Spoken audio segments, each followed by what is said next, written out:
Sesungguhnya manusia pertama yang diputuskan perkaranya pada hari kiamat adalah seorang laki-laki yang mati syahid. Seorang laki-laki yang mati syahid.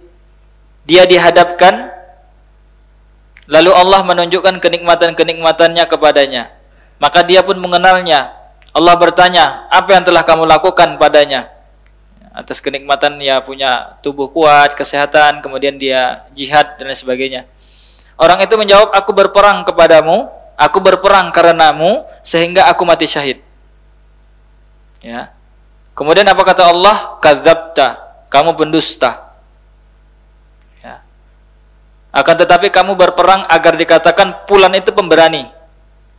Dan itu telah dikatakan, dulu di dunia kamu sudah dapat gelar pemberani dari orang-orang.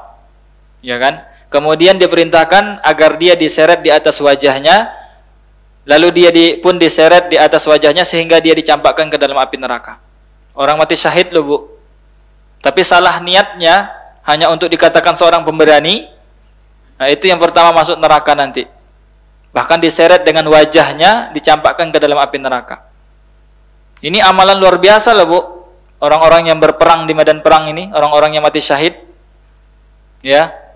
Tapi apa akhirnya? Karena ikhlas mereka itu tidak baik, niatnya tidak baik, hanya untuk dikatakan seorang pemberani, jagoan, pendekar, akhirnya mereka dicampakkan ke dalam api neraka. Kemudian yang kedua ini seseorang yang belajar ilmu dan mengajarkan Al-Quran. Setelah diperlihatkan nikmat-nikmatnya oleh Allah Subhanahu Wa Taala, dia kenal, wah itu dia, begitu kan? Itu sudah pernah dia dapatkan nikmat-nikmat tersebut. Kemudian Allah mengatakan, apa yang kamu lakukan dari ilmu yang kamu dapati? Ya.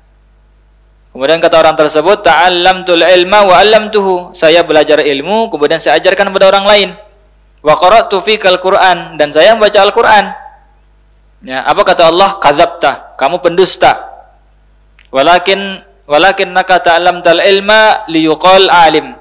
Akan tetapi ketika kamu belajar ilmu hanya untuk dikatakan seorang alim, orang yang berilmu. Wa qara'tal Qur'an liyuqal huwa qari. Dan ketika kamu membaca Al-Qur'an hanya untuk dikatakan ini qari, suaranya bagus. Ya, seorang qari dan lain sebagainya. Faqad qila kata Allah, dan itu sudah kamu dapatkan gelar qari, ya gelar alim itu sudah kamu dapatkan dulu di dunia. Kemudian summa umira bihi fasuhiba ala wajhihi hatta ulqiya finnar. Kemudian diseret dengan wajahnya, dicampakkan ke dalam api neraka. Ini juga berat ya, amalan berat padahal. Belajar ilmu itu enggak gampang. Belajar Al-Qur'an itu enggak gampang. Tapi akhirnya dia tidak mendapatkan apa-apa kecuali hanya panggilan dari manusia di dunia, akhirnya dia dicampakkan ke dalam api neraka. Ya, yang ketiga ini seseorang yang Allah berikan harta, yang dilapangkan hidupnya oleh Allah dan dia memberikannya macam-macam harta. Kemudian dia dihadapkan ke hadapan Allah, diperlihatkan nikmat-nikmat hartanya dulu, kemudian dia kenal dengan nikmat-nikmat tersebut. Kemudian Allah bertanya kepadanya, "Fama amilta fiha?" Apa yang sudah kamu perbuat dari harta-harta yang Allah berikan, yang aku titipkan, kata Allah. Kemudian dia mengatakan, "Ma taraktu min sabilin tuhibbu ayyunfaqa fiha illa anfaqtu fiha laka." Orang tersebut mengatakan, tidak ada jalan dimanapun engkau ingin diinfakkan padanya kecuali aku berinfak kepadanya. Setiap ada info sedekah, dia pasti ngasih.